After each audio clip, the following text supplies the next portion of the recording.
ஒரு பெற்றோருடைய கடமை என்ன தெரியுமாங்க?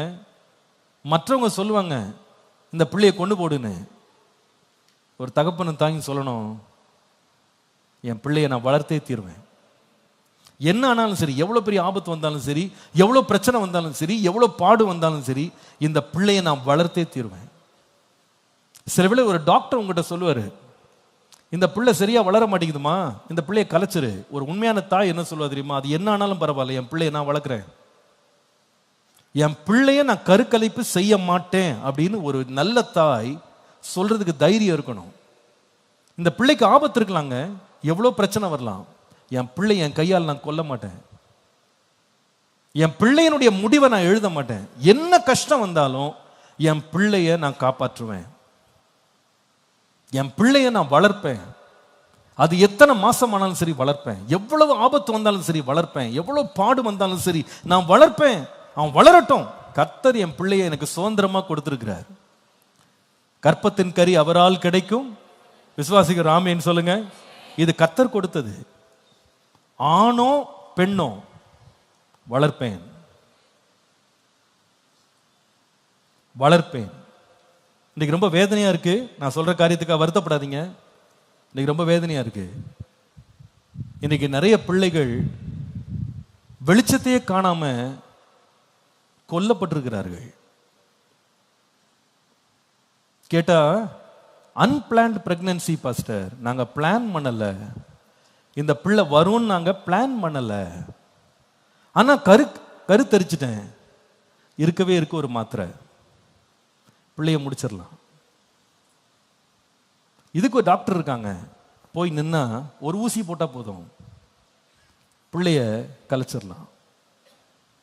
இன்னைக்கு சில பேர் சொல்ற காரணங்கள், இந்த பிள்ளை எப்படி வளர்க்கறது, இந்த பிள்ளை எப்படி படிக்க வைக்கிறது, ஏற்கனவே 2 பிள்ளை இருக்கு, 3வது பிள்ளையை வச்சா எனக்கு படிக்க வைக்க ரொம்ப கஷ்டமா இருக்கும், அதனால என்ன செய்யலாம், கொண்டு போடலாம், அந்த பிள்ளையினுடைய லைஃபை ஃபினிஷ் பண்ணலாம்.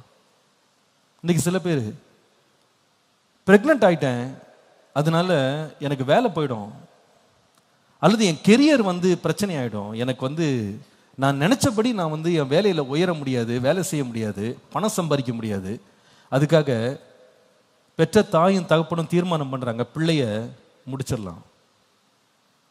இதுக்கு இருக்கவே இருக்கு ஒரு ஸ்கேன், அந்த ஸ்கேன்ல போனா பிள்ளைய பற்றி 10 குறை சொல்றாங்க, பிள்ளைக்கு இது இல்லை, அது இல்லை, அப்படி இல்லை, இப்படி இல்லை, பிள்ளைய காலி பண்ணிடுங்க. தகப்பனும் தாயும் பிள்ளை கஷ்டப்பட போகுது அப்படின்னு சொல்றாங்க, பிள்ளைய கொண்டுடலாம். நான் உங்களுக்கு கேட்குறேன், உங்களுக்கு 40 வயசு ஆகும்போது 2 கால் நீங்க இழந்துட்டீங்க வச்சுடுங்களேன், உங்க பிள்ளைங்க உங்களை பார்த்து உனக்கு எதுக்கு உயிர், 2 கால் உனக்கு போயிடுச்சு, உன்னை கொண்டு போடுறோன்னு சொல்லி உன்னை தூக்கி குப்பையில போட்டா அது நியாயமாகுமா? யோசித்து பாருங்க. உங்களுக்கு 40 வயசு ஆகுதுங்க, நீங்க ஒரு ஆக்சிடென்ட்ல மாட்டி உங்க மூளை அடிபட்டு உங்களுக்கு பிளட் கிளாட் ஆகி நினைவில்லாம போயிட்டீங்க, படுத்த படுக்கை ஆயிட்டீங்க.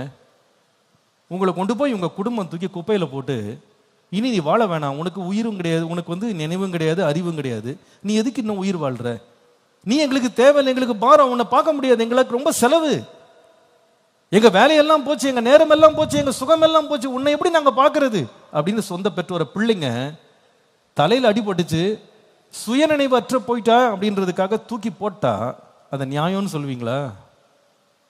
சொல்லுங்க. உங்களுக்கு இடுப்புல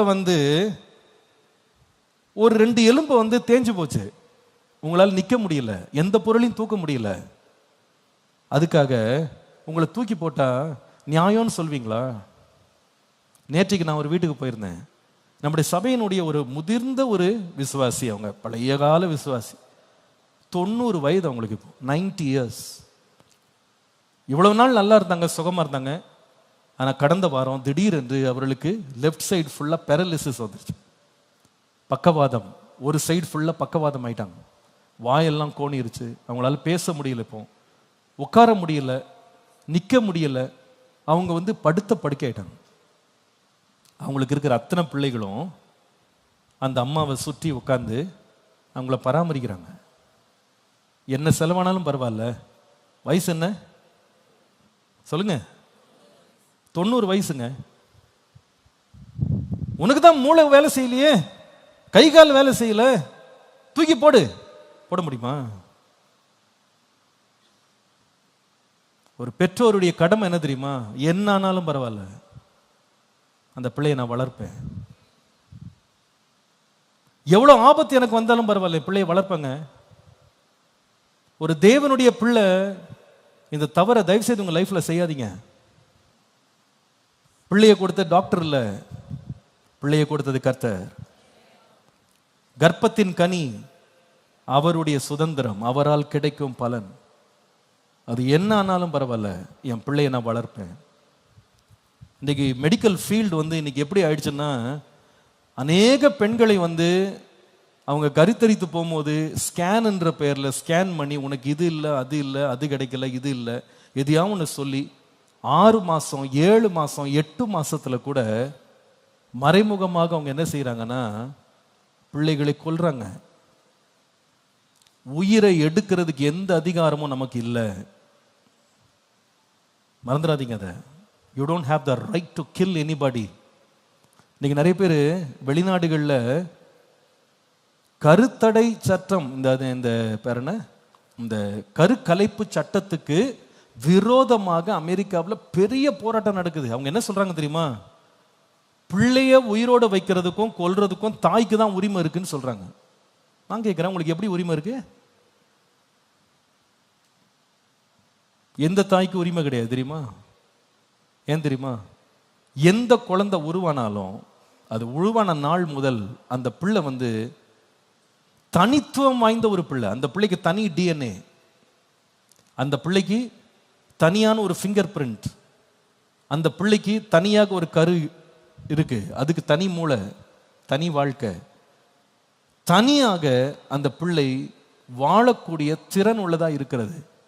மூண வளர்ச்சி இல்லைன்னா என்னங்க, அதுக்காக பிள்ளை தூக்கி போட்டுறதா? என்னானாலும் பரவாயில்லைங்க, அது என் பிள்ளை. ஒரு தாயினுடைய இருதயம் எப்படி இருக்கணும் தெரியுமா? பிள்ளைய மட்டும் நான் கொல்ல மாட்டேன். அன்றைக்கு பிள்ளைய உயிரோடு வச்சிருந்தா அம்மாக்கும் ஆபத்து, பிள்ளைக்கும் ஆபத்து. என்னானாலும் பரவாயில்ல, நான் ஒழிக்கிறேன். 3 மாதம் அந்த தாய் தன் உயிரை அவள் பணயம் வைத்து, தகப்பன் தன் உயிரை பணயம் வச்சு சட்டத்துக்கு விரோதமாக மோசே என்கிற பிள்ளையை உயிரோடே காப்பாற்றினார்கள். விசுவாசிங்க, நல்ல கவனிங்க. You have to fight like the parents of Moses for an unnamed child. மோசேக்கு இன்னும் பெயர் கொடுக்கப்படலைங்க. பெயர் வைத்தது யாருன்னா பார்வோனுடைய குமாரத்தி தான் பேர் வைத்தா. அது வரைக்கும் மோசே என்ற பேர் அவனுக்கு கிடையாது. பேர் வைக்கல, ஒளிச்சு வச்சாங்க, மறைச்சு வச்சாங்க. பேர் இல்லாத குழந்தைக்காக அப்பாவும் அம்மாவும் சண்டை போட்டாங்க. எதுக்குன்னா, போராடினாங்க. எதுக்குன்னா, என் பிள்ளையை நாங்க உயிரோட தான் காப்பாற்றுவோம்.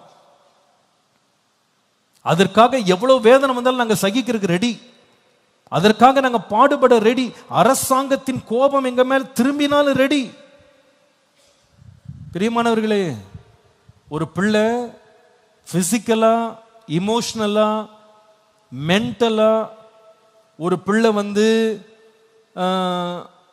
சேலஞ்ச்டு கிட்டா இருந்தா, you don't have the right to abort the child. No. அந்த பிள்ளைக்கு பேசுறதுக்கு வாய் இல்லை.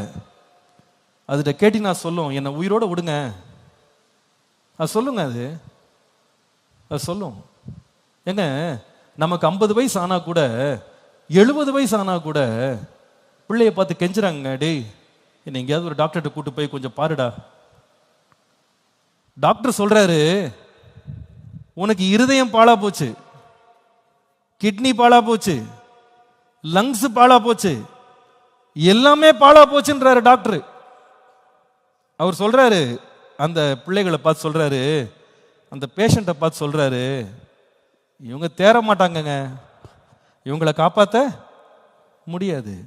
ஆனா அப்பா அம்மாவும் கதறாங்க, டேய் அந்த இடத்துல ஒரு ஸ்பெஷலிஸ்ட் இருக்காருன்னு சொல்றாங்கடா, அங்க கூட்டு போய் என்ன என்ன பண்ணு கொஞ்சம் காட்டு. எங்க 70 வயசு ஆனா கூட ஒருத்தருக்கு சொல்ல முடியல, நான் வாழ்ந்துட்டேன், நான் அனுபவிச்சுட்டேன், நான் எல்லாத்தையும் நான் கண்டுட்டேன், எல்லாத்தையும் பார்த்துட்டேன், இதுக்கு மேல எனக்கு வாழ்றதுக்கு ஒண்ணும் இல்லை, போதும்னு சொல்றதுக்கு யாருங்க வரா? யார் வரா? 80 வயசானாலும் 90 வயசானாலும் உயிரோட இருக்கணும்னு விரும்புகிற மனிதர்கள் இருக்கிறாங்க. அப்படின்னா வாழ்க்கையில ஒரு நாள் கூட பார்க்காத ஒரு குழந்தை எப்படி அலறுங்க? நீங்க சில பேர் தெரியாம இதை தவற செய்றீங்க. 2 மாசம் தானே ஆச்சு, கலைச்சு போடாத. நம்ம நாட்டில் இன்னும் ஒரு கேவலம் என்ன தெரியுமா? பொம்பளை பிள்ளையா, கலைச்சு போடாது, ரொம்ப செலவு. நான் என்ன கேட்குறேன், உனக்கு கட்டி கொடுக்க முடியலையா, விட்டுரு, அது உயிரையாவது வாழ விடு. எத்தனையோ பேர் பிள்ளை இல்லாமல் இருக்காங்க, அவங்களுக்காவது கொடுத்துட்டு போங்க. பிள்ளைய உங்க கையால் கொல்லாதீங்க, கொல்லாதீங்க. ஒரு பிள்ளை உருவாகுதுன்னா வேதம் சொல்லுது, உன் தாயின் வயிற்றிலே உருவாவதற்கு முன்பதாகவே நான் உன்னை தெரிந்து கொண்டேன். உன் தாயின் கருவிலே நீ இருக்கும் போதே உன்னை பெயர் சொல்லி அழைத்தேன். ஆண்டவர் எரேமியாட்ட சொல்றாரு, உன் தாயின் வயிற்றிலே உருவான நாள்ல உன்னை நான் தீர்க்கதரிசியாக ஏற்படுத்தினேன். நம்ம எல்லாம் பிறந்த பிறகு தான் திட்டம் போடுறோம், கர்த்தர் பிறக்கிறதுக்கு முன்னாடி திட்டம் போடுறாரு. உன் கண்கள் என் கருவை கண்டது.